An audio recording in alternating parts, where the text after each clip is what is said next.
The weekly reports say the fishing in East Texas is good to excellent. In this edition of Hooked on East Texas, we put those reports to the test.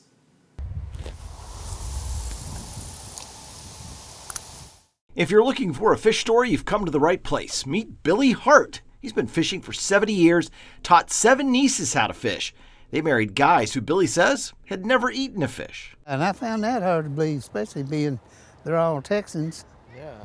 You know, now if it'd been from Oklahoma, I might have believed it, but. Most days you'll find Billy out here at Zebco Pond at the Texas Freshwater Fisheries Center in Athens. He volunteers countless hours introducing fishing to younger generations. Now, as I turn that fish, look at the different colors that come out on it. TFFC stocks the 1-acre pond with catfish, bluegill, and bass year-round, and stock trout during the winter. Sounds like an easy place for me to catch a fish. Kate Barkalow is our guide. Does this cost me extra in addition to No, admission? it does not. It's included in your admission. Inside the angler's pavilion, you pick the rod, reel, and bait. Stink bait. Yes, sir. It earns its name. Yes, it does. And maybe pick up a tip. Your depth of your bobber, yeah, it depends on where the fish are at. Oh, that's going to control how okay. deep your bait and your hook is. So I got my bait, corn, stink bait, everything's Bobber, set up. weight, So hook, is it ready time to to go go. fishing? Yes, sir. All right. What are my chances of catching a fish today? It's a little chilly, but we're going to do our best. That's why they call it fishing, not catching, right? And you're not catching anything if you don't know how to properly bait a hook. Here's another tip.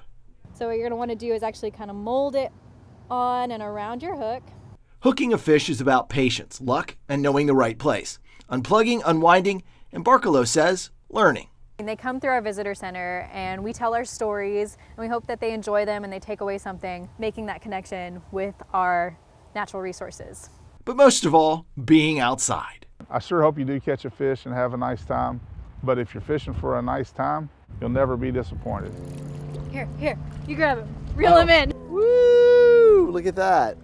Awesome. For the record, that was the only fish I caught, but I'm not disappointed one bit. Next week on Hooked on East Texas, we're going to explore the mental health aspects of fishing and how it helped a record number of Texans get through the pandemic. In Tyler, I'm CBS 19 Chief Meteorologist Brett Anthony.